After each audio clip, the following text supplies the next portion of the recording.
sẽ lúc vào nghe vậy nè cần unao nu cho nên môi thả na vui na local com song song te cần lal pai so Christa mình in chỉ về cái vụ cái chỗ Amen. chen chuan min shelo anga pastor atiro chan puya petai khum tung bial du pastor kan iti kha kan shia tir masa ni sela a tho me ti chuan hei venia kan shia che bangin kan rong bol pui pastor el mingsanga a ko pui a mangai anu pui in kal santa a hạ nan thì sống mấy cái local kho mà thì muốn sang trang in biel chung po thiên số thì biel chung cầu sản thế po ang kal train kan si a tin biel po lam pang kan hoi ve la mel shiat lo te mel dom tak tak kan an bua in chunga iso mel lom thu kan an soi tak me ni sela a cho me tin ve ne hian tham môn tu cha te vui na hun mang tu tur hian Missouri PC General Treasure Reven Zoram Thara ani don ani ti kha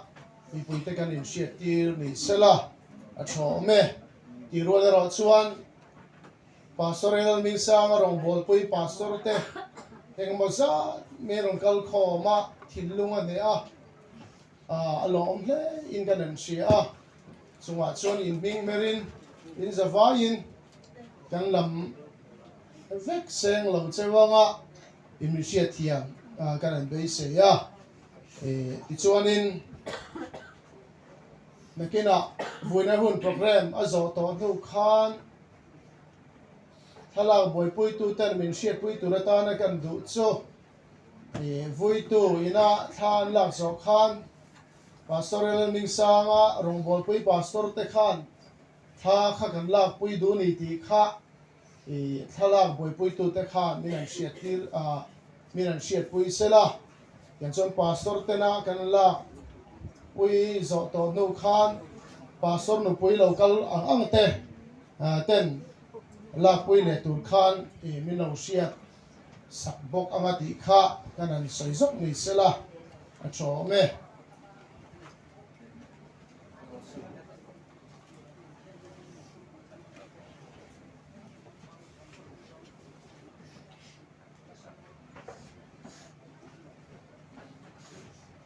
tle min kan om humun te chep deuh ma sela min an tha thia manga in ming soyang khan kan lam vek seng lova pastor el ming sanga rong bol pui pastor local zong sama te khongein kan om na huna khan min an din sak theula alom le ang in ding chin te ang khai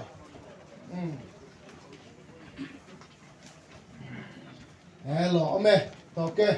lal pan ro pui na chang ro se he thi na me ni lova lal pan ro pui na pong choi kan an she po na la kan thim mo ya alo om tak me ni ti te kha kan an soi sok ni sela a voi do program huang chu mi ka chu voi tu in program te ka chu aram duang mai tu ra kan an nga ya ti chuan na tu than nga na khan kan pa Joseph lal ri no man I than nga na kha mina hun set min man sak don ani ti te kha kan an puang lok bok ni sela a tho me tin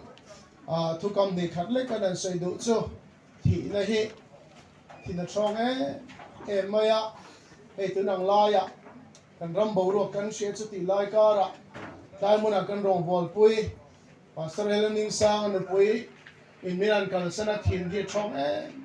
ma Klaya khum tung muna ruang la kan kan vui lian don ni ti kan shet te khan alo omin kan shet chu ti role ro chuanin klai muna yen he ti nakal tain lal par cho moi sela ti hi kan du ber ni sela ti kan sai thar du ni sela ti na yen ken tel tam takana ya chu ken tel zinga chuna lim tha te om da na chet khung an dan zong zong hi kan mi tha kan om da na cham na satakin cham don in kan ringa amara chung zia kentel ro pui tak mai chu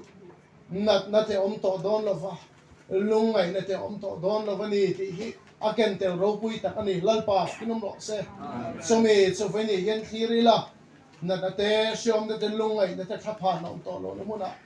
kan lalpa Isu Krista ang sung thiang le ma om don ani ti hi kan rilro kan ngai to na in thamon nan mangila ti kha ulu takin thei ba to pin kan an soi thar ni sela a tho me dar som pakhat ka voi hun ani a chumi ma chuan katlai program kha kan an soi ve zok mai ni sela a tho me kan din ta ka chuan chong trai na a nein pathian ne na nin lo tu na hallelujah amen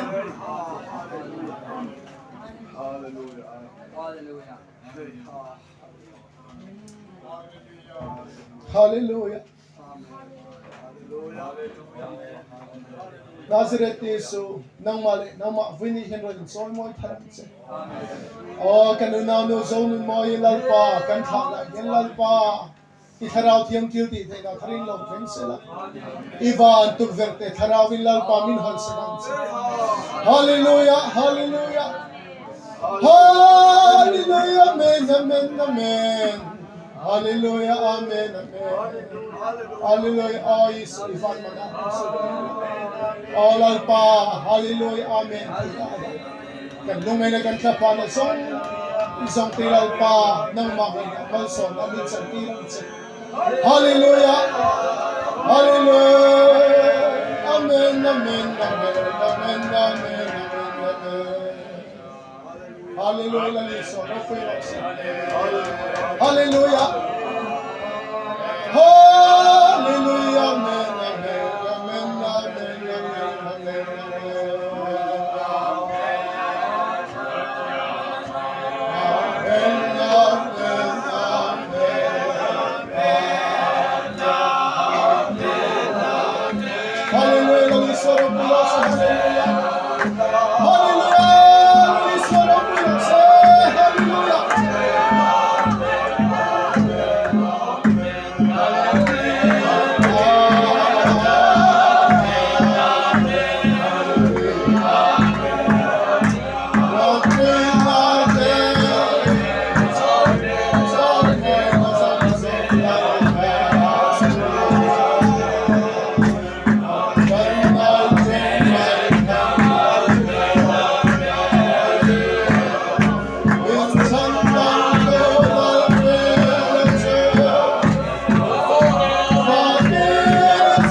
nom suan sel ro se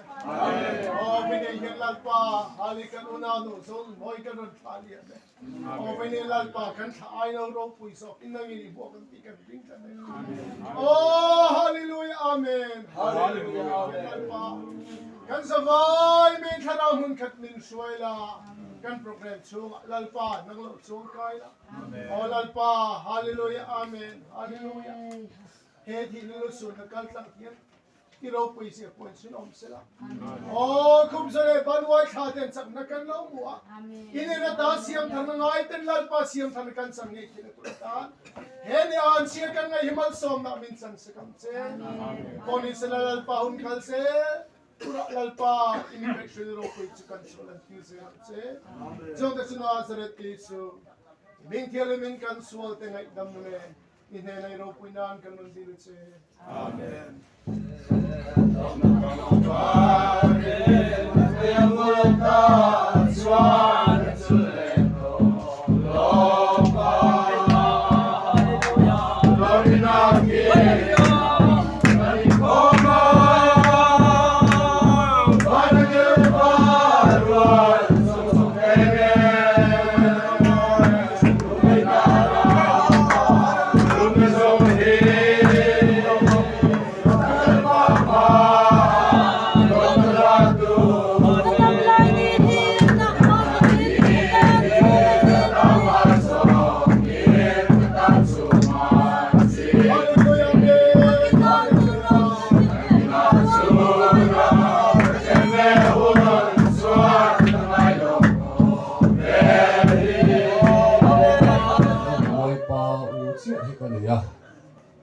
Hanin siang moyang hey ya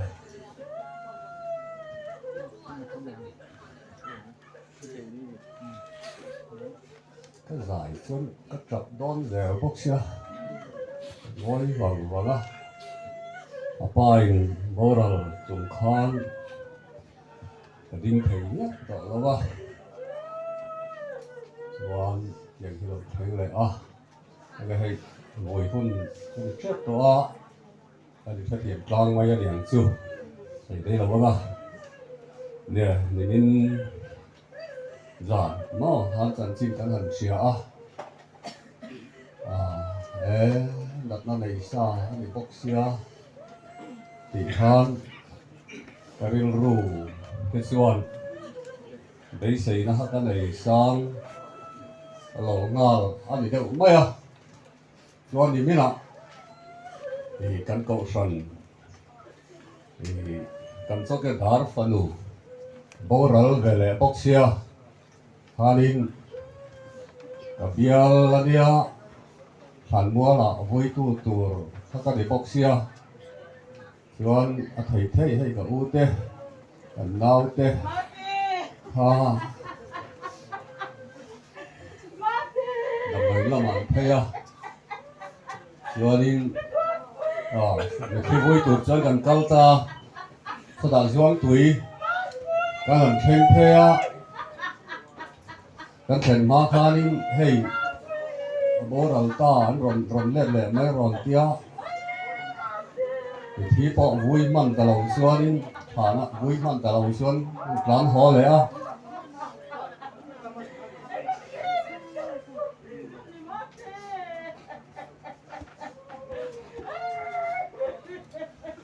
xuân rau thì cái hẳn rê là khu lo mà anh đi chụp cả ta hay là mà nó cũng đây cái kia còn lụt đây để cũng lại thầy hắn chụp cả gì ngà lẩu cá mấy rồi tỷ lệ ta xia ha đi cái lính nuôi cho nên hey mà bà thì cái thằng này về lúa là mà bà tiền phải lên em mai hey linh sa này hít phải rồi thì cái thằng thì em lo quá anh anh này lấy lẩu tê thì hắn giáo đừng môi nằm với anh lụt đó xong đi sủa mấy cái ôi chắc hồn ổn ấy mày cái tiếc mà xe mà ngày lụt tục sao là hiền ăn lụt hiền mà ngày lụt tục ăn tiếc mà ngày lẽ anh đi cắt lục lỗ cắt được quý nì sẽ cắt này tọ lầu mấy ổ mà nó đây cắt thì rụng đúng không đây khóc chua đi là chân chính cần sửa anh lục ở điểm môn sao là hí xuân ống cái tí chứ mà hiến cần đi xuống của hết cắn lỗ mà đi cắn lỗ thật rất ai lỗ nó xuống thì xoay tua rồng sẽ là ống xuống lỗ để đi xuống cột xuống hết chứ này tôi đang tiền hùn hết tiền ăn để lấy cắn mua hiểu lỗ chỗ cái đi mới giảm bỏ cái đi bỏ phục lại ngày tối này tao thui mày lỗ thú hít lỗ thứ xoay tua đấy tầm nó tụi ta đi xoay sáng lỗ qua lên hay với India rin thang ba pastor puite pastor senior ta te mel te pulai hay là biel xuống mi te khăn là rồi cala xoay sen anh lo về anh lom le mai với India hiền đi xuống quả hi xoay thiêm đàn tôi có cả cái thiêm lâu John hay cái bài bảo rằng sân ma lịch sử gần lịch sử này tụi cái tấn này và là anh ngày đó cái bộ hi cái chuyện á cái nào cũng sang rồi rồi nó là xưa đi cái tờ ra tờ nung lại hiện cái tờ ra tờ khum hụt phăng về cái chuột hi cái tụm bữa ngày sẽ gần chụp khảo này hiện cái gì chứ mình hi cái giá trị cái này vậy India hiện cái phần của dâu nương voi thì chúng ta nó vậy India mình ủy quý tu thế mình bằng ngày tu thế nơi này xuân đẹp tắm nó sống cho vậy sẽ mỗi tệ in với India hiện lồng thú hận sôi cái bộ cần đủ đi dàn la mà dàn cái tổ tất cả cần xem thì lại xuân hành điểm giúp cái khác cái nhìn chắc không đeo đi dàn la mà cái bộ hành điểm chẳng âm lầu cho rất với India chuyện tặng in thì là xuống của ai ở tất cả số tủ dung nó ống thống là in thì đây thì quy hành sân hun lai tên thì bóc cả thằng mình ta không lỗ mấy thì cái hi và sau lần mình sang una pa thằng thì với nia lòng cái sợi tủ tắm hết mấy sợi đàn tủ bỏ chiêm har mi tết chung ở thế nào chuan thì ôm tết ăn cái gì nào mà sẽ tất cần chung ở đâu thành rồi chuan thì ôm thì tắm tập cắn lâu thì chín cái các thì mày cắn ngã tụt gì cái con này tôi vinh địa hiền nó sẽ còn các thì thế mày hey cái gì xuống của cắn sữa ăn lại không tung luôn cắn đủ hậu bên cái gì cắn nó mà sau đó mình sang lại buộc củi bia là cắn nào tên hun sẵn sẵn cắn lại không tung cái cả là mà rồi tôi chỉ lại xuân hay căn in củi tất cả thế lúc này thì mình lạc lộ tập ca ra căn hành riêng sống tụ ông rèn phúc mây thì tôi chỉ qua xuân thì lại xuống qua căn gì nát tê nào căn gì nát tê chung sống sống ở xuân thì lại muốn thằng nào tê thằng nào bắt đầu khi mà tê tiếng nghe với địa hiền mình căn hành mang tê thì alo các chị rualin thì số ông tí này chắc cũng là sinh tấm tập thực con này bóc thì chuan thì căn hẳn xoay đâu một mốc mây thì do mình môi đầm lầu chúng sang ở hiên thì mình lấy tập đâm lầu tổ chìm thế ở đâu gì chu mà vàng thế po chu niếng ăn pa po hiên thì ở chân xin địch tắc khi thì mình rồi xử mày bị rồi vào cái gì po rằng là mà thế po ăn lâu cuối tổ thì cái sự cảm xúc là in tiền cho người ta không tung là mà trăng có in tục là mà cái căn hàn tán phá giá nó hàn cả ôm cái con gì thì cái tiền lai cao ra xuân cái gì po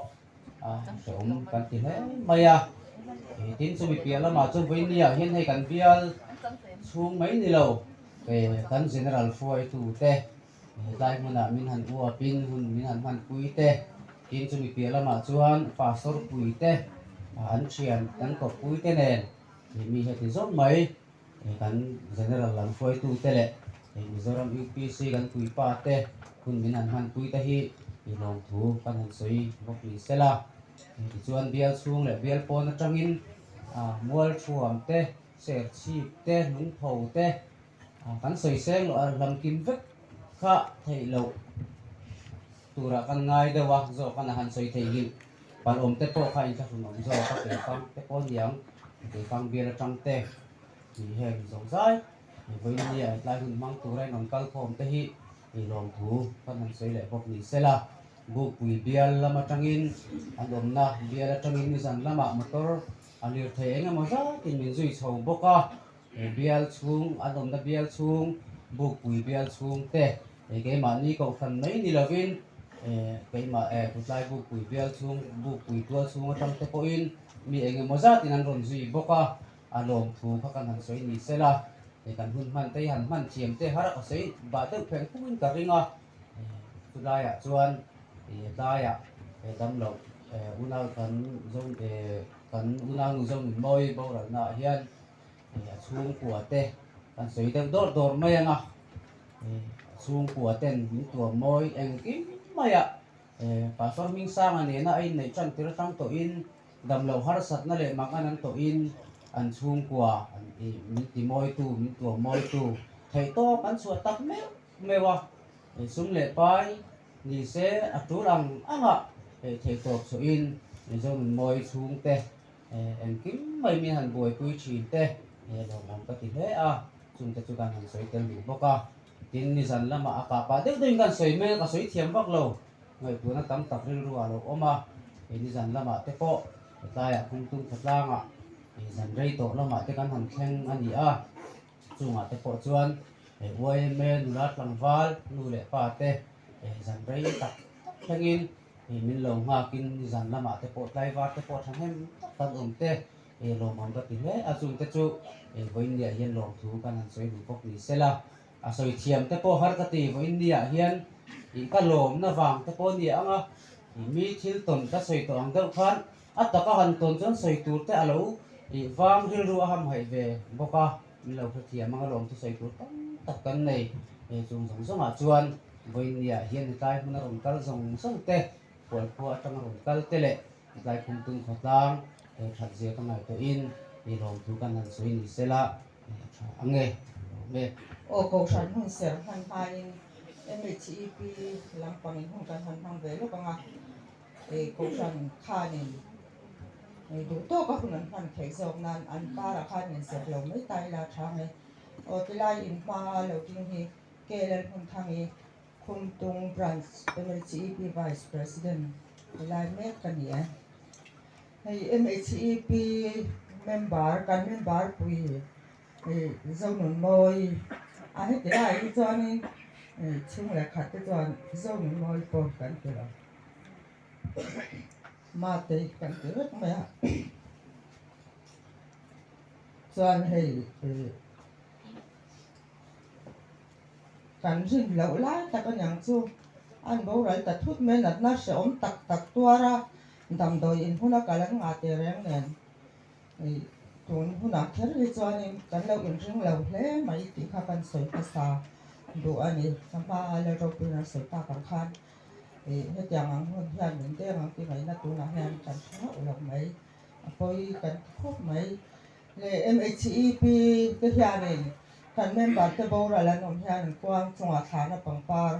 cần đá về chi na tin quang trung hòa bằng par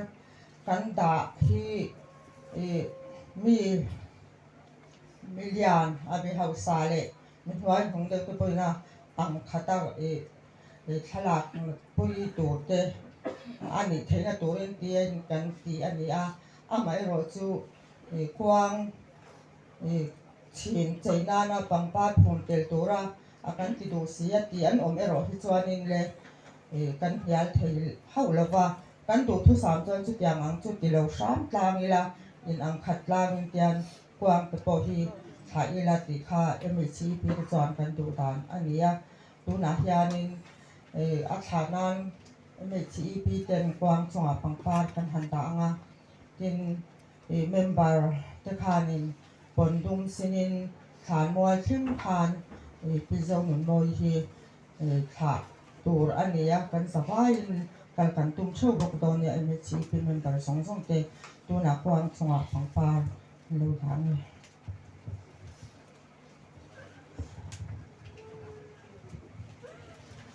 in ya kan rong bol pui pastor elal ming sangan pui unaw nu zo nun moi tha na hun kan mang mai tur he mi abara khai le a amai ro chu bo in ya hian lal parem ruat lo thleng ania chumi chu ni wangin ko san ho ten ruwa man na kan nei lo thei lo bo in ya hian a tha na hun kan mang don ania kan om na huna ril tong trai na nen he hun kan mana hian pathian thamuan na kan nei thei na turin in bua sai ila ti in kan in ngen masa ani kan hun man dam tura hian ama saterin pathian thu chiar na kan yanga chumi zo chuan kan hun te pathian ne na min han sak turin Reverend H Lalron Kima headquarters bial to pastor kan somanga ani hetilai khumtung te lo bial to tu pastor ani bokani chuan chung ko ai o a thu soi pastor elal ming sang ne na tangin kan ngai tha anga chumi zo chuan khamwan na thu cha kan ngai tha anga chuan chumi zo chuan pathian fak na la sa in chung ko lama tangin la lo thang sela mal som tong trai na a kan hun hetilai amin ti top sak turin Reverend H.T. Vanlal Eng Moya, General Sunday School Secretary, ani don, ani. Chuan khan mo la hian hun min man sak turin hun hunung Pastor R.T. Lalkan Puya, bial to Pastor ani bok don, ani. Chuchu kan hun man dam tu tlang pui lo ni sela. Tin hun masa o hun ser. Hemi bultan na a kan hun te pathian ne na lan na kan nei zo a hian khom tung cầu san ten pangpar với nia hiền đã na anh đồn này nga cho mình rõ chuan pastor elal minh sang chuyện ten anh đồn này lệ anga cho mình rõ chuan khom tung led ten pangpar đã na anh này nga unaw nu zau nun moi thả na atan pathian phak na la anh đồn lan bok don ani chu chu lo she ila tin voin ni a hian kan ngai thak to ang khan kan rong bol pui pastor elal ming sang an pui min boral san hi kan tuar le maya nimin lama choi moi na lama aizola ke po hun kalo manga amai ro chu pastor te general suai tu te chu kanin fui na chu kan phone hi beng cheng silo eng lai po in shil po thei tura da tur ti ania chunga chon vibrating ka da kan general secretary na ron phone thina kala lo zela ron tingun ta le meya chumia chuan la turin kan in bua sai ta kan la chu kan rong bol pui unaw nu zo nun moi min boral sanani ti kha min ron shil thut meya mi abara khai le a kan general superintendent hi Reverend Thang Lian Sanga Bairabia Pastor Quartar Thar Hongin Athang Meka chuan kan executive chairman upa lalnun zira hi lalzir lian hi ailong ko sana choi moi na man pui turin program aneya chuan kan general secretary nen chuan ruam man na kan han siam ta pastor welfare te fel taka siam kan ni na a inron na hun a to lova chuan kan ruam man na chuan bu pui bial pan pui phot tur ani wangin kan general secretary Reverend Sayenga Sailo ani in kawa hobanga ti in anin buas saya chuan Reverend Ngur Than Para Sailo ATI lecturing azui boka chutiam chuan solama anin hun an vamang a chuan helama kei vui turin min han ruam mana chutiam chuan ruam man na kan han nei chuk ania chuan khopui chung pastor te po tu na hian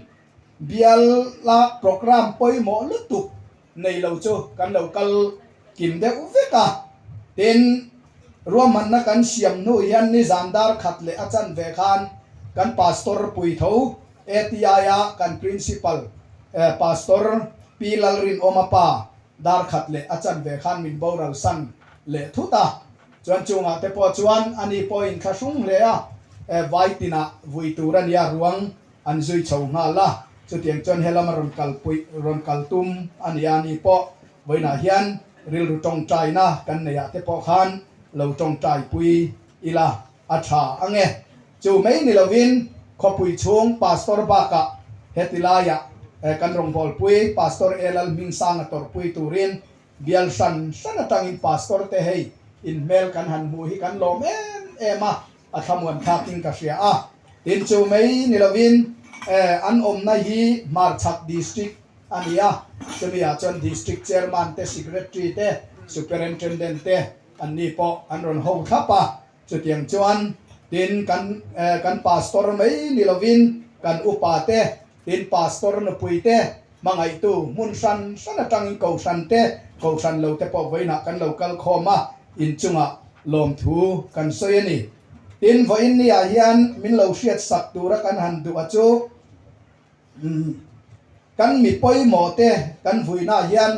asan pa in biakina te emo Sunday school hall program kan nei ve to don chuang lova hetilaya hian kan program zong hi kan man don awangin kan thut na te khang ang khalo shom deu po ni sela voini a hian thin lung taka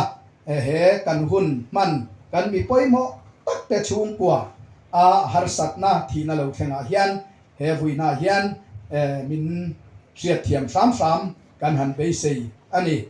ten hei khum tung khwa in chunga lom thu kan han soya pastor te hi khomun nget nei lo kan nia kan fa te phei chuan address hi an nei to lo ani ringot mai ni sikul ate tin anthil tina tura khoi ber nge ka zia don anti po hian in du khasiak ro kan ti to mai ani chutiang chuan heng thi na te hi kan chunga kheng lo se kan du ema amai ro chu alo kheng ve thin sia chunga chuan ke ngei po thi na in kan chunga ro rela vaireng te a kumnga kan oma chuan January ni som pakhata chinga venga aizola minsona ni som pariata kanin atmita ni som thum pakhata kan borala bungrua po kan la da felman lawani aboi khak em thina ni voinia hian kan rong bol pui pastor elal mingsang ate po anril ruwa boi he donani ti siata pastor te tram nei kan nia kan ngai khak tong khan bu pui bialan om meka chunga chuan bial thar tur lam kha la rel thei alani lova ten annu te khu tilama reng dil lama khatiang kha ania chung kara chuan hetilaya kan pastor elal mingsang ate an kholun hetilai khum tunga har satna om ne lovin unaw nu zonun moi thana turin ruam manna in han siama nimin lama te koshanin ruam manna kan nei zo nu in kan han ena khum tunga vui an duat ya khan wayme ten information te pe in wayme ina in tar chuang ang te kan lo mungal thap te kha helai khuwa in fak oming kan sia a in chunga lom thu koshan ai o in amasa in kan soi ani chuan en po ni sela vuina hun set kan tan chawanga kan hun pathian ne na min lan sak turin reverend H Lalron kima ilo somang unalu zon moi chan chin minute khat emovel han soi kan duwa han trong trai mai tur kha ati dan tur ani ti kria ma se ati dan tur nilawa han ti he phuin kria sang hi som le palia thing sul khia bia la rong bolin kan lu ta ani pastoral ning sang atenu pa hi tu khor luwa bial chunga rong bolin an oma sumi a chuan voine kan thenta zonun moi hi bor som na ina ta buak na sachin hle a chuan kan soidu tak achu khatiang takana na hre om le lungai na ato chang po in apasal pastoral ningsang a hibial chairman a te kan manga chul poi mo rang ranga department suai tu rang ranga kan mana khan har san na asiam ngai lo wani bial chung thil tia annu borsom na le na wangin thil ti thul a om ngai lo wani chumi chu a chan chu una nu zo nun moi hian chel takin a pasal rong bol na deep lawin ama le ma in tum chopin na chok na te na ma a in chiu thin ani chu tiang tak mayan nu ro pui pasal te rong bol na ta na voi ni hun to pa hian khami han soi lo kha ka ui lu to ka ni china khan han ding don ni la ka chong trai don tho bok sia a lai zo wanga ka tia chu te a chu kan soi thar du ani kha tia ang mei chia mani na chok na mani a in vit chum khat phei chu enge mo har sana to ka asirin te po lo la burin ka hia chu tiang khop chuan pasal te rong bol na ngai poi mo in Pentecost nu huai sen nu ro pui rong bol na da number 1 mi ani ti kha kan soi thar ani chu te chu kan an tar lang zuk doi hun set takara e voi ne kan sun hin ro pui takani khang kha e a chan chin kan soi lu zo kani pathian ma ku nin ro chong trai o lalpa David ale tha arsi ifel naramata nang in min buat sai kalom na tui finriat ang inalia ma thilui kama zai ni ming ka fakang hallelujah voin niya chandam tu na nawa ngalalpa kan thi na lo them thi te hi avana em o voin ni hun te hilalpa una nu zo nun moi hian he hun te hilalpa voitam takapum pel to ni ten kanam sia apasal ne na po tun chum chu in nu hi akal to mai nga ti te hian chum ni chum thum te kan lo soi to chi na tun chum an na te po hilal pa tuar cho le nge tura kan han ngai kan han be se ya ma se na te lungai na te mang an na te om to lo turin chatua na dung turin lal pa nun na chunang ma di lo la ta zo ka he thi na hilal pa atop anilo ba nun bulta na turata na ram kan khen na turata na he taksa le thi sen hian nang mara malu thei si lo awang hin ti dang lam na ro pui na kin voin nia kan non tha liam ta ani lalpa kan program hi nang ma min man pui turin kan son cha kan rong bol tuina rong bol na te lalpa khiak thi turin kan ko cha tin he thi na muna hian lalpa tuar pui tu local khom zong zong te ne na itil ti the na le khongai na ong pui na lo khen sela dina kal santa apa salfa naw te ta na po lalpa he kan buina program atang hian mi te thaji atang te po an ril hiam ti dam tu rahman na ruwa te lalpa nang ma na hun taka iron man tir kan du boka o india he muna local khom zong zong thi na wa nga thin lung ke so mo me te le tuar pui tu local khom voini fa la kan sak te le kan thil ti tur zong zong te hilal pa lungai na ato mai lova lom na kal kong min siam sak tura ra bi poi mo lo ni zok the nan kan program te kun ro pia kan ron hla ne chung chulal pa hi suming thiang min kan di la che amen Reverend H. Lalron Kima kan lo me asoi to ang khan soi tur tam tak po ane yanga amai ro chu kan hun che pa wangin kha kan ngai thak thei ani me ko san ai o a asana soi tu kan in siam chuang lo ba khang kha ai o a min lo ngai sa zel turin kan hanin nge chuan khum tung ko san pui hun mang turin in som le ngal teng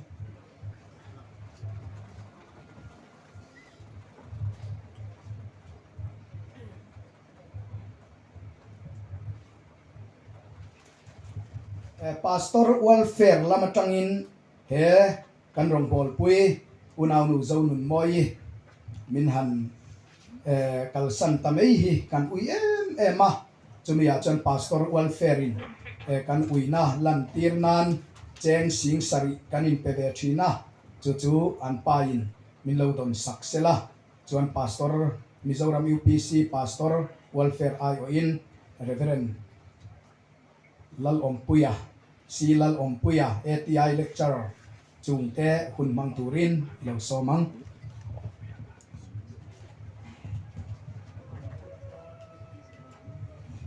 kan rong bol pui pastor alal ming sanga vậy na inu pui zo nun moi kan han vui liam tamai tur hi som kan ting kan tur pui tak zet che a tan ti thei kan nei lo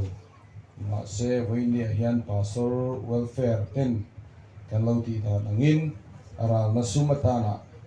he thil pe khila li siwa min kan na na che lalpan tharau thiang limin ong pui li khu che ro se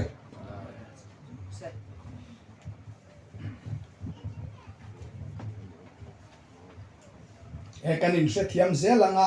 tia ron lam kan omanga a tia ron lam kan oma a el lek lek ron lam po kan oma Mizoram UPC hi international kan nia kan headquarter si Aizawl ania khana khan min lo hriat sakang kan hriat thiam na kha apoi mo operani tuna chuan chung ko ai o athu soi turin pastor elal mingsanga lo som na la pai suami fakinam ro se ibo innia an sia cheu angin una nu zo ni moi min an boral san ta a ril ru ngai tu na awak thi he maya rual chuan lom na tur hi ka mu in kria a ei pastor ming chuanga ni kan palai ni khoin lo din saksela anding sela lom ome ya mel kan mu thei kering ngai lo ba selai Aizawl lam bial tu ten lo ni a mel kan mu theya Reverend Arlian Zama khaumen o kan pen sumar kha pon lama thumo ole ani kha min in nei tir tu kha ania iril ruwa hian an omwang famani chu tian te chu an han ni a voi nia hei ka pastor puite a kumlama te kan la no panga grupa te po min ron hau lek lek thina ni kan dam lo chanchin te hi grupa te hian ka soi ngai lo lu tu kha I in thlung nge inga tinge chanchin kan pakhe khat ve te hi an ron ti a om rin mai ka tia pastor no panglam te kan nia thil han thai goi ve du te ka in thlung thina ni min lo khe thiam sela e voi nia helai huna pastor puite le kan general lam khoi tu te ten mar chak district khoi tu te le general huwa pa kan mi poi mo tak tak te an mel kan han mu hi thinlung takin lal pa I suamingin lom thu ka ron soi ma sa ni ki chuan buk pui bial te ron kal thale maya chau tlang phei chup kan upa zong zong ron kal fai faka tin nge in lampang hin awang oho ka tia bo in ni te hi chuan buk pui te po hi kan upa ten ron kal adam thalo pakhat ti lo chu upa ten ron kal vek boka no chal tlang ven thar po chu ti bok ei lungmuat te po om tur kal han ngai to a kan ko har don le in ka ria I chu tiang khop chuan lai kan upa te le ko phan ho te bial chung mi pui ten lai kan chiat to chung changa mi han ngai lut sak te hi thinlung takin lom thu kan han soi boka ti chuan a khotlang ang po in ni buk pui khotlang ten min to mo me maya ni zan kan theng kha te chu khatia ang zat kha mishingan lo omani mo ti mai tur hi e an han kan han buwa lunga cherum rum mai ni ti chu tiang te chuan buk pui lam khongai na te kan dong na sa a OMA lam te MHEP lam te kan soi vek seng lo e thil pe ka po e buk pui khuwa te min mangai na bial te min mangai na ro pui in ka ria lom thu kan han soi bok ni sela chuan ai thing sul thia bial te po ni e kan la in ti nei tu ve khop ma nei tu te po kan la ni ve in ka in ria e lai muna ZMC kan han om te po in ei kan tir ko nga e te mel te kan han munga lol maya achat kha boral chau ti khan lom om ka te tui kur lo hian tir ko fel tak kan nei thina lom om ka te thing sul thia bial te po kan van nei ka te tui kur lu te po te ang chuan thing sul thia bial te in zawai chunga thinlung takin lom thu kan han soi du bokani mi hi soi turan thelo thina ki soi tur hi ka khil tuka a boi kha a break deuh hi angai zo ka chu wang chuan a toy nan mi chun soi sei nan deuh te an zia ke a ti toy thei dan ang ber tur khan kan han zia ka emaro chu kim tak tak lawang ti ka ringa voin nia kan chung khat lai na tele min mangai tu elai muna kan pui zo nun moi min sun pui tura local zong zong te in zawai chunga thinlung takin lom thu karon soi bokani kha kan hriat angin china pastor welfare lam ten min han ral boka ni po district te อันนี้เต้ปัสตอร์เวลเฟียร์ที่จุงอาคันลมถูกกันหันเสียที่ชวนให้กันมากป่าป่วยกันติพัลเจียละว่าให้กันอุณาป่าอาเกียอินะที่รวมกันละให้กันอินันนี่ละว่ากันอินคีทักขัดปูละรัลละวังที่อาคันสักตูรินคอมพานีไลที่กันดูเสียอิเชียดมายังกันเตียกันเชียดเดือดทุดมาyaมาเสให้อันนั้นไล่ไม่ละว่าสักขัดปูละทิ้งละว่านิมินข้าเล่นตุ่มนี้เนี่ยมาเราจุดที่กันดินหุ่นเอ็นไล่แต่ละว่าจุดเตนี่บางส่วนเฮลายกันอุณาวป่าอาร์เกียกันมากป่าอันยังจู่มากป่าอังปัวกันเอ็นเราอันนี้อันนี้อินะที่ยันกันหันออกมานี่กันอุณาวป่าอาร์เกียจุงอ่ะปอทิ้งดุงตะกินลมทุกันหันสวยบุกันนี่ที่ชวนให้กันนู่ชุ่มเตลำฮีหันสวยเล็กกันหันดัวเองกุลายมังอังตากันอมไล่ปนอีทูอิงไงดันนี่รอเสียเอ็นกอลตูอินเดียเตมีมินันตีจงคำชาno pang te man ni ilang ngai dan kan soi te po lom takin min pom sak thina alom om he in ka ria no chung te chunga po hian kong eng kim alom thu kan han se boy pui tu ang chan te kan han chang ve tak na in chung ko din mun te kan har sa wangin asum le pai lam te ya pate te papu te an ni te tang khom chung ko tang khom tak meu hi han ni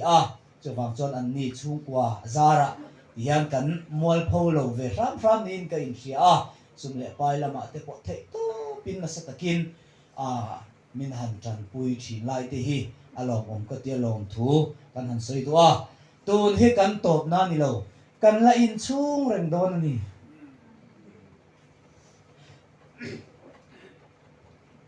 in fa pa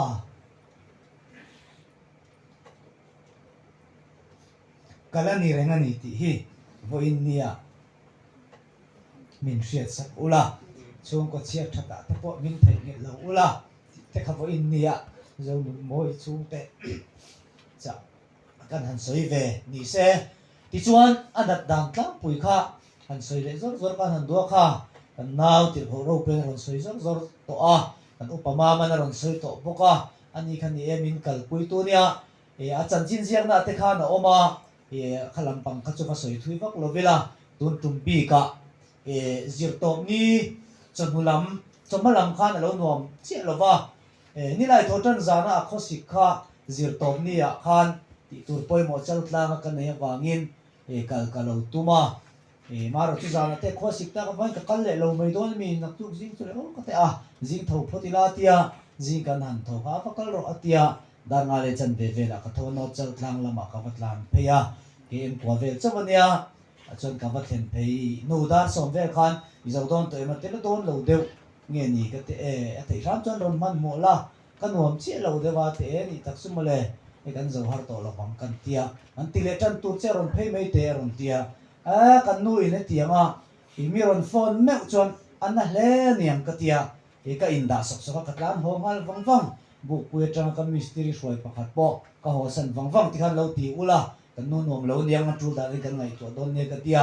mar chu ka va khan khan lo nuam le to zo ka e ka lo thave le to e tia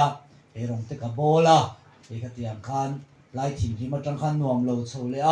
dar saria kan chiwa ti chuan dar kuwa kan chiu le dar som pakhat kan chiu le chung vela chok tak mi lo wa chuan e khai adik don lo i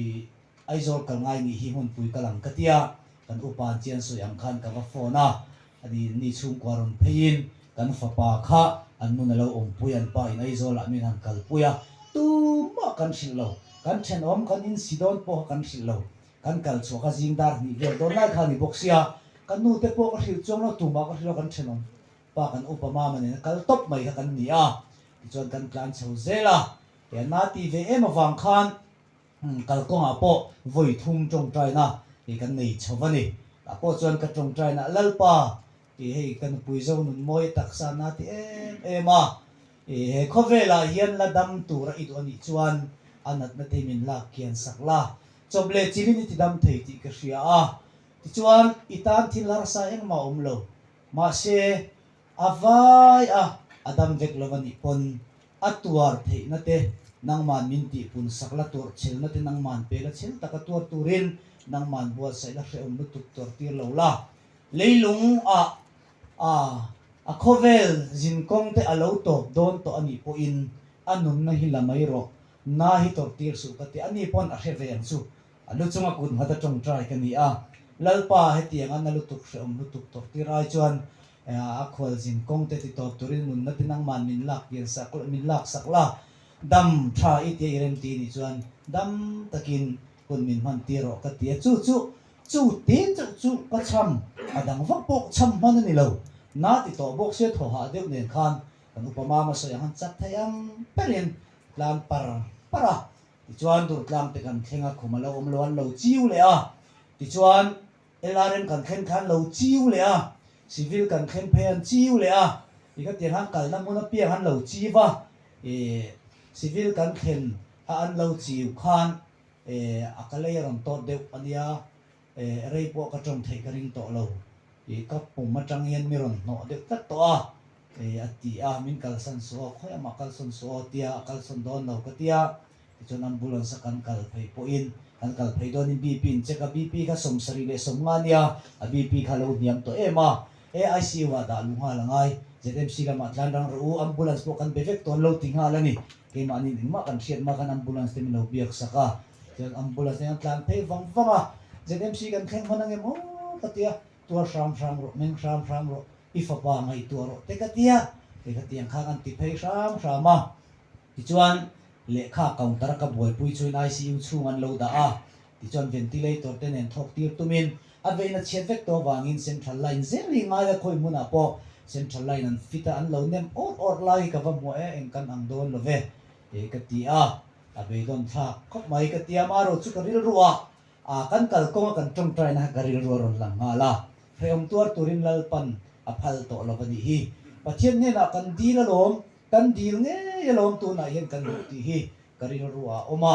khovel freom na te tuar to lo turin lal pa ne na kan dila ti chuan lal pan min rem ti sak a ka ngaya thin lung nat na em po pathian zara kan nei lova chu ti rol ro chuan hei kan fate zo mel ka mu le hian anu bula anu kuang a mai zon an khoya a khoi tlang thei si lova zu khoen han tung thin mel ka mu hi chuan karil ru chu an na dewa chumi ti lawa chuan a khovel jin kong khrim hi a har sa ve ema trong moi lo ni lo se tir ko kan ne lo man tam lo a sam thum kha kan lak ani maya trong moi lo ni lo se general khan min ruai ni lo wa rong bol na kan tu chu general khan pocket money min pe ang le kani chor poi general hian tingam lo wani chu te ang chon rong bol na a support na ang deuh khan general min tum sak ve khami ring khan kan kho sak pui ania ka khongai ve thin khop mai dam doi po kan mo ang zong nei thelo chang te le in te po kan nei thelo chang te po oma kan har sa chang te po ma se chung zong a chuan phun noi hak lovin engkim mai min tui puya bu pui biara kum li ka om to a pathian khoi na zara bial committee ni mo ko ran in kho me mo voi khat ma kala tlai lovani chan chu kan pui hian angai poi mo a ki chu ka chak lova nang chu i pastor inia tihan ma de wa kal ro ai kan upa te bu pui kan upa te pui chu dari ka tang minute so ma pigen om vek to zela teng ti ma khal tung ro te min te kan nu hian tin committee bial ang tele enge mo poi mo a tlai ang kal ro tia pastor seminar te po na tu zinga kaila kanang manang ka ti pon ti pal lau aum tlai pal lau om an lo ome zana han riak ro hei ka thalo min ti zela a general hop khom pui le nga po hian tlai big kan ni te a law wang hian kal ro ka tha hi ti zela chu wang chuan voin ni a hian kan nu chan chin hi thui deu soi ka cha khop maya maro chu zong te chu soi vek sen lo wanga rong ka bol na lal pa rong phak to ka bol na hian mi hu lo alang sar lo jing a poi mo per chu kan nu hi ni in ka ria a bial te hi pathian khoi na zara hei ka bial te nom boka kan fang thopa khatin voi khati pathian zara ka tlok chuak thin ani pathian zara kan van ne ro khol na po kan nei ngai lo khatin ni ka bial ni ka tlok chuak ka bial ka fana ka vakal na khuwa ko khan in zong ni chu pathian zara ka tlok chuak vek zen tlok kim lo poi ka nei ngai lo ko khan dang ina po ka leng man thin ani ka bial te an oma chu wang chuan kan ho tu te bola in chon na lam ni lo se chung zong ka ti theina chan chu kan nu wang hi ani a je ka thom no te dam lo chak lo vi wa kan ngai ang hi ani lo ti hi voi ne soi du a mi tam tak ngai dana chuan a hrisel lo bor soma wang hian keimana va in khul zo tur anga hian mi tam zo hian ngai ang ti karinga ani lo min en khul zo kani ti hi voi ni hen ka soi do ani ka thom no hi kan ina hian voi khat po hi kala not lova ka thom no poi ka sungai lo ka eile inna khleng le nge po hi ka singai lo ti khan da ro isil fai lo wang sil ngai lo ati zela hi kan fapa ni te a oma heng te po duat ma hen sil ri su nang chu ai la no pang ate ma na tui khullo na tang ti ti ro ka te ti hian ama ti zel hi do ma su tu na chu ni te te pon lo lian ve to a anu te han ti chok ve te khalai te kha ni maya aba ka son kan nu yen kong eng kima chuna chu thema ka mu za me mela kon hey thoro bible chiaro menon ti china ni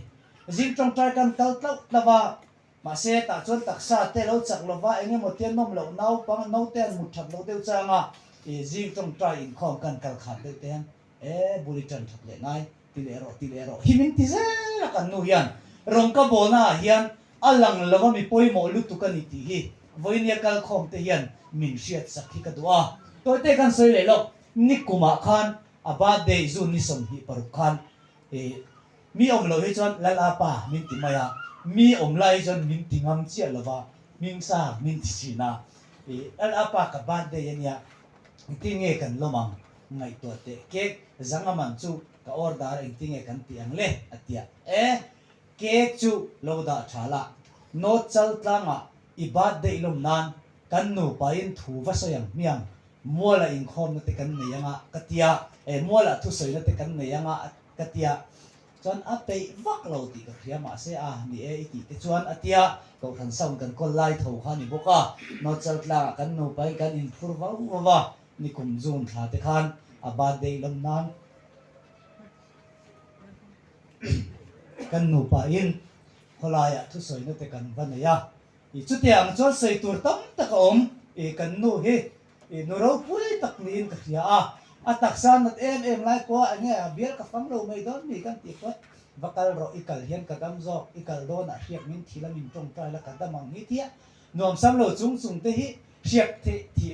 rong bo na te kan han ne ya kan han kal sana kan ho chuan him de chuan lo om ve le moi poka chan chin te kan han im shi to nei la pa ka chani o min ron mai to su hi atireng theya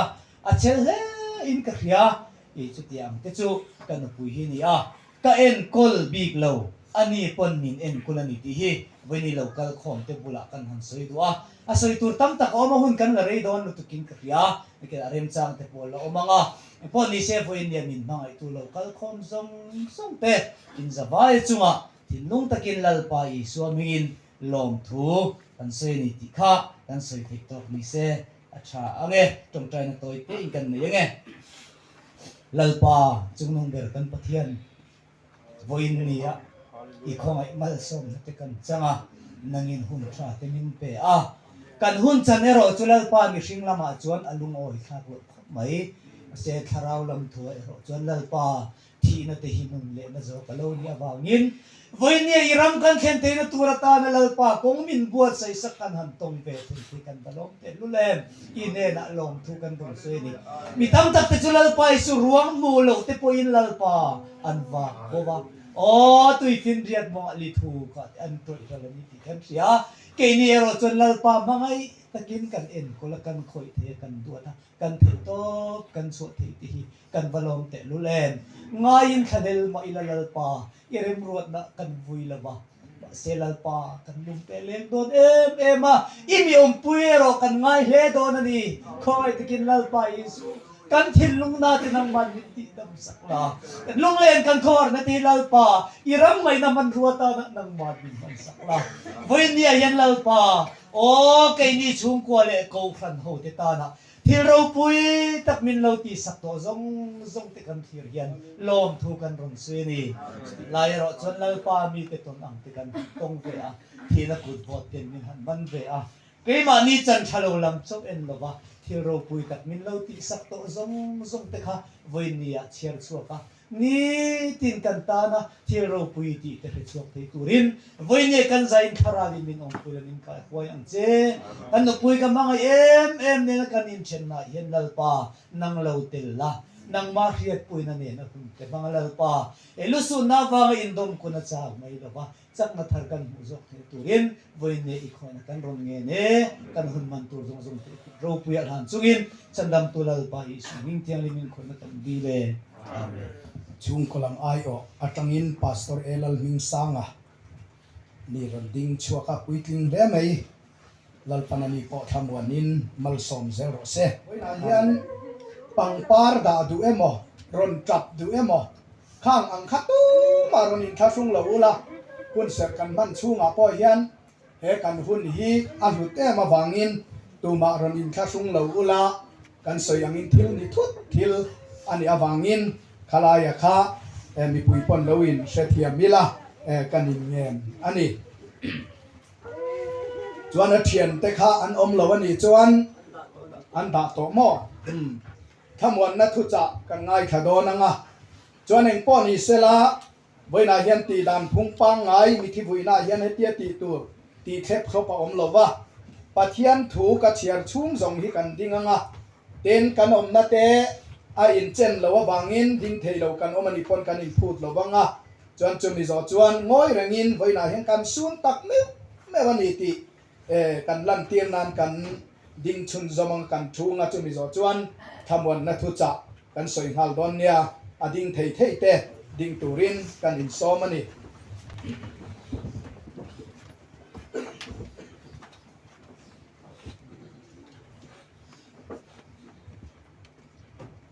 pathian thu thiang lim ilo ngai thang chan chin tha zo hana ziak bung som pali cham som hi le pasari kan lalpa Yesu Krista thu soi ani thamuan na kan hu chia cheu keima thamuan na ka pe cheu khobeli na pe kangin ka pe klo cheu hi in thin lung mangang su se lau po lau su se ka kal bo do na in ne na ka lo kal le ang ka ti zia cheu khain se to e lalpa na thu thiang lim thamuan na kan mu thei nan mal som ro se amen ngoi rangin kan su na ni ti lan tir nan in ding chun zom lok te ang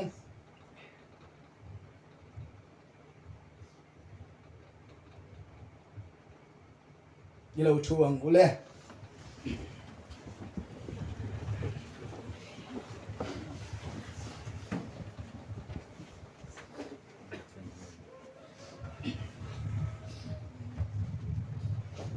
lali suwa khovela alen lain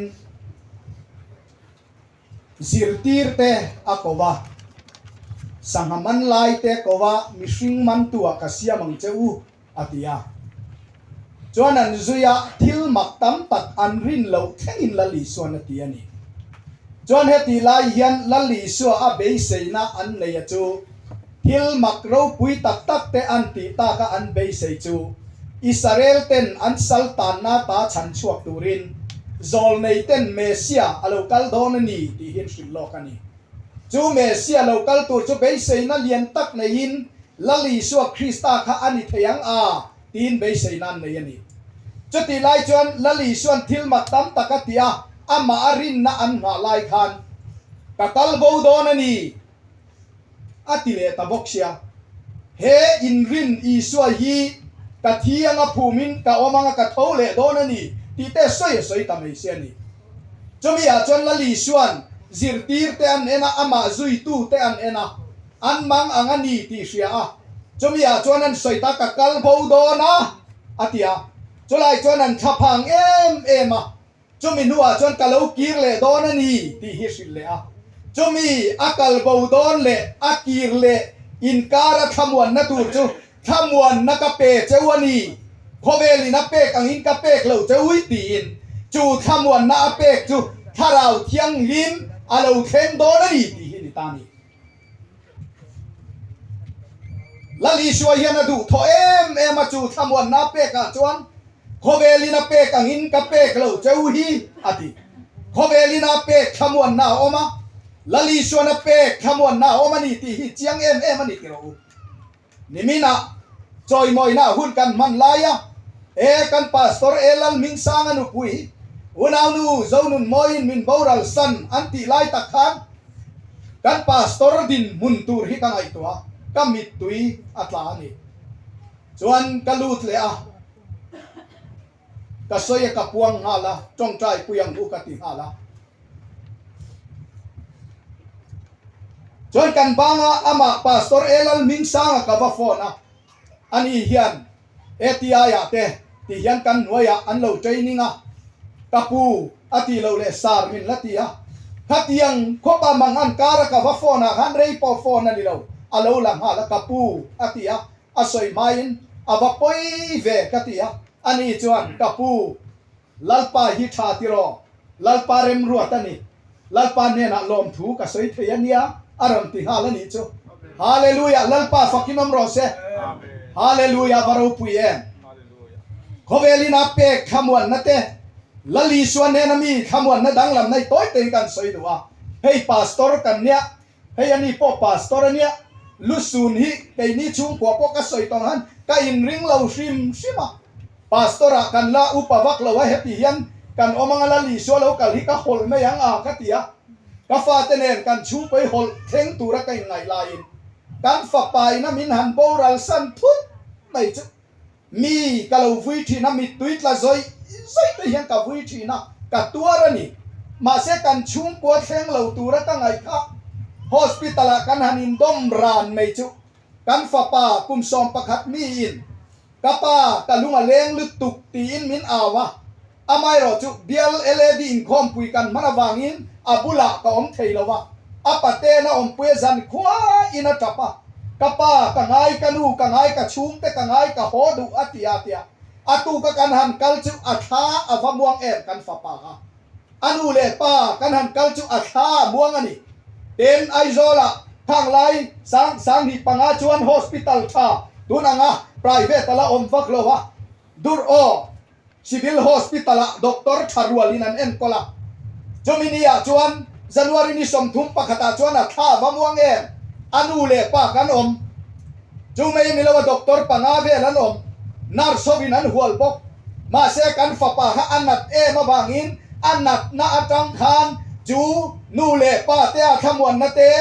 doctor te a thamwan na te nurse te a thamwan na khan a thamwan zo to kat lo bani jomi akan fa pai na min zo chu kapa van ram chan chin min sil thi na van ram a hian ka kala ngem ti hi min zo ta ni chu jomi a chon kan fa pa kan ena a mela hian he khoge la thamwan na kan lo nei thina a tha a buang zo to lo ti hi ka chiang e me bani jomi a chon kan fa pa ne na chon ma te van ram kai em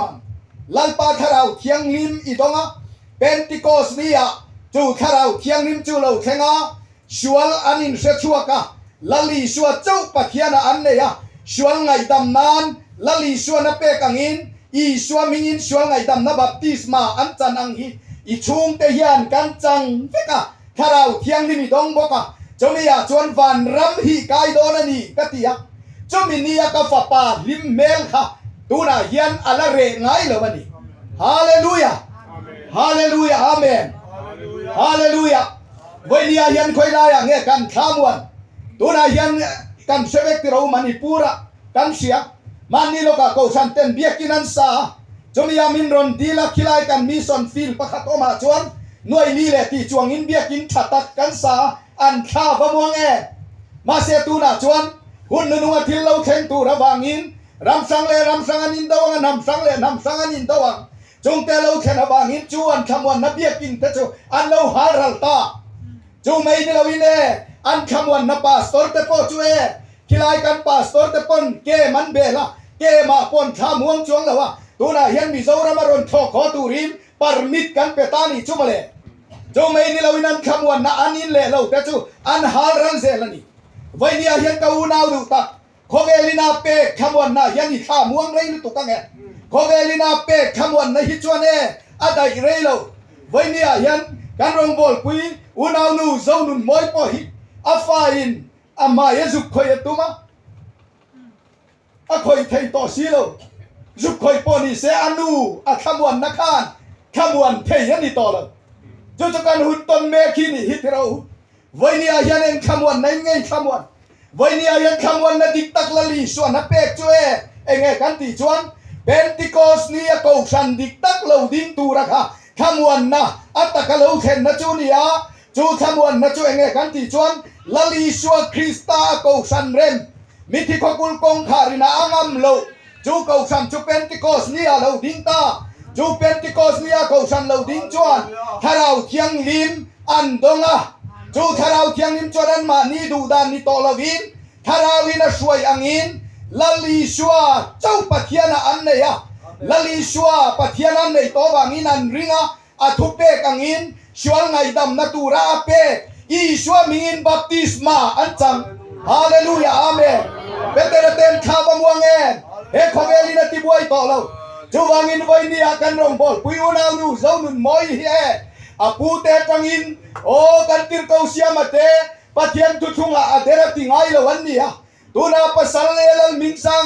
กันพาสตอร์เราปุยตะกันนี่ฮาเลลูยาไว้นะเฮเน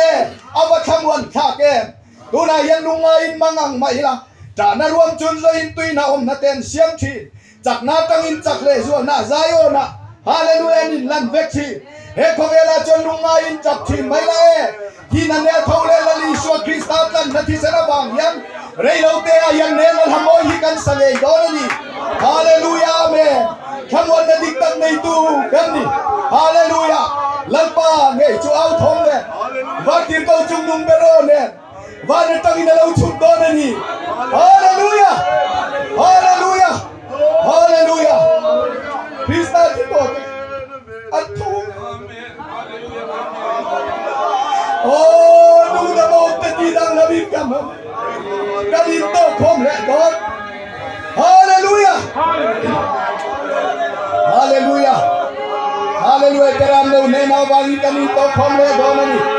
ฮาเลลูยาฮาเลลูยาขมวันนดิกตะกะลงเชงฮาเลลูยาฮาเลลูยาลุงไงลุงไงละเรนกันจังโดนอาเมนอาเมนอาเมนอาเมนฮาเลลูยาอาเมนฮาเลลูยาฮาเลลูยาฮาเลลูยาฮาเลลูยาฮาเลลูยาอาเมนฮาเลลูยาฮาเลลูยาฮาเลลูยาฮาเลลูยาฮาเลลูยาอาเมนฮาเลลูยาอาเมนฮาเลลูยาฮาเลลูยาฮาเลลูยาฮาเลลูยาฮาเลลูยาเนนกันจังเจนโดนลัลปาเงยจวบคมเนฟันติโตจุงลงเปโรเน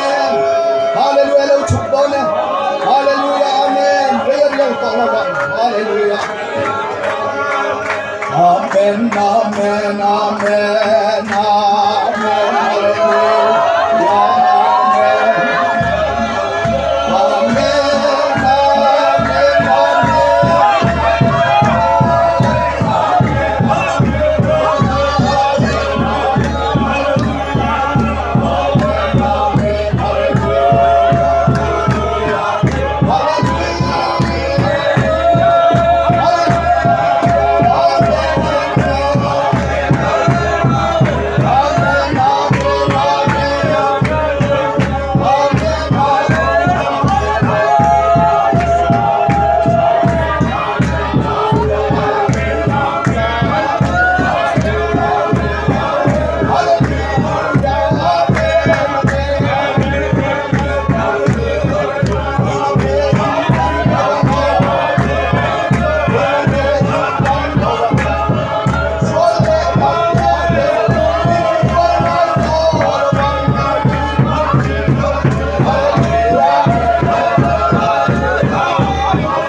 Hallelujah.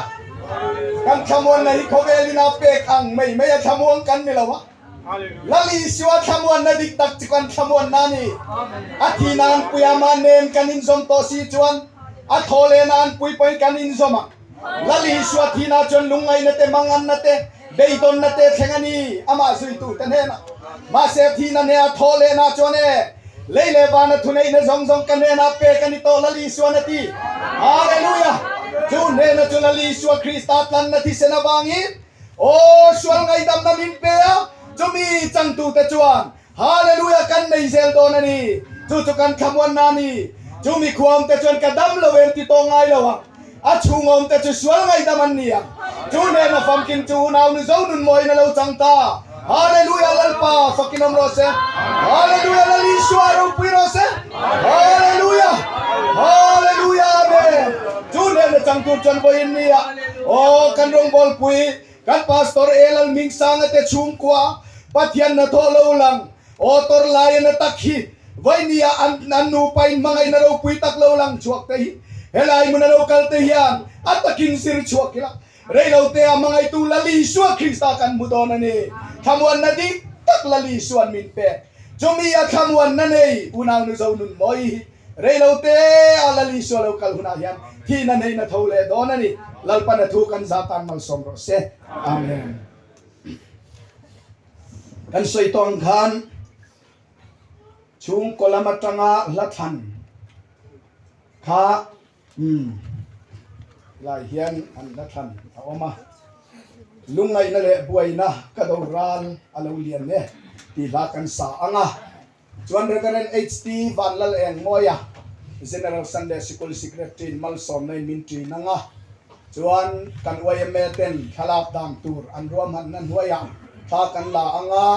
kan waya melem lamle thalak dam ruam han tu te kan han ingen du ni china bial tu pastor ina so ito ang kana bi takin avoy na pastor local zong tele pastor nu pui te kha amala makhan minti sakhe chuan kan lom leang chuchukan han ingen le ni sela kan zawayin tingin Patian fakna ba? And try to lay with the air like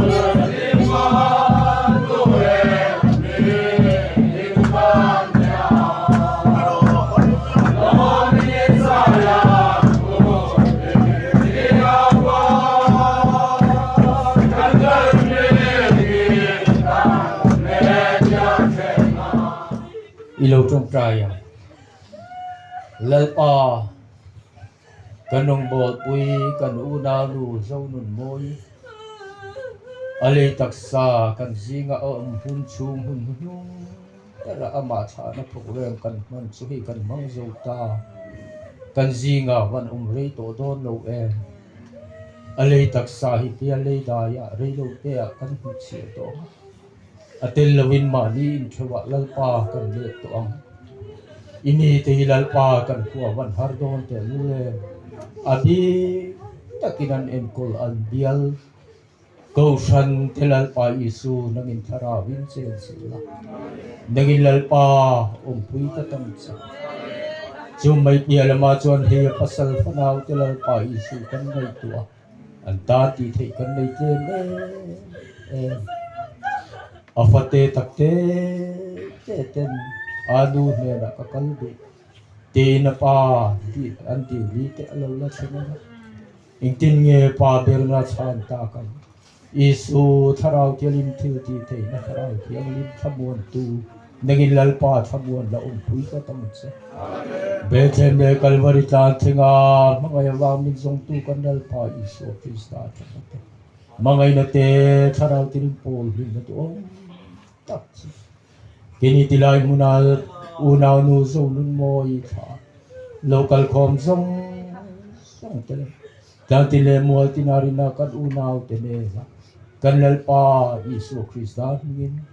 tarin tipun lom zero se amen.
chung trai na kan nei nga he lampang than mo lama kan in bui na kan tha liam na chu kan du tok mai don nia tho me pathian tu thiang lim kan lo chiar hal mai ange zo nei sa ya bung som thum le pathum cha som hi pali chumi khom chuan kadam love ati lovanga achunga mi om te chu an sual ngai dam ani ang atu thiang lim kan siarte kan zatan lalpan mal min som se Amen. achung om te chu sual ngai damin an amang ti a vene hian thi na wanga dam lo sual sin eden bo chian na ta dam lo kan ni a chu kan dam na tlon tling chu lalpa min ngai dam nei ni a chu lalpa min ngai dam na chu lalpa i so krista minga Isu minga baptisma kan san nei hi ni sia tirko veteran min sila Amen. so wan son kan unaw no zonun moi hi lalpa Isu krista minga suangai dam na baptisma changani a Zion khopui thar kan tan lalpan mun mi du sai hi suangai dam te khopui ni do na chuda chon nat na om to don lova Amen. ka dam lo ven ti to ngai lovanga a chungom te chu suangai damin omang ti lalpa fukinom ro se nat nai na chim pha ngai don to lova chungai dam na ro pui tak changkan an tha liam hi avaro pui te lulem unaw nu zonun moi lalpa Isu krista min kan tha liam che kal san tak te lo ngai to lo la lalpan kal san tak chung le khat te po min thamon ro se trong trai na kan ne ange hallelujah amen Hallelujah. o Nazareth Isu ming ro pui su fucking om ro se when kan unaw nu zonun moi ma te kan lo tha liam me o when hin lalpa kan tha ai na ro pui sokin nei ni lo mo kang ti kan ring tlat kan tha mong em alom tu kan sila che akal santak apasal fanaute chung le khat zong nangin min thamo nang che o lalpa hali thon ro pui taka o kim takai mula ngai theina turatan adam lai te poi du zong turin chang na tharmin nei ti ram che vane kain tha liam na hilalpa radom talo chuak sela ko sana chung ko khotlanga iro pui ja ta lannan nangin mal som na hallelujah amen min san sakang che chung ta su Nazareth Isu ming thial min kan man dir che Amen. chu mai ang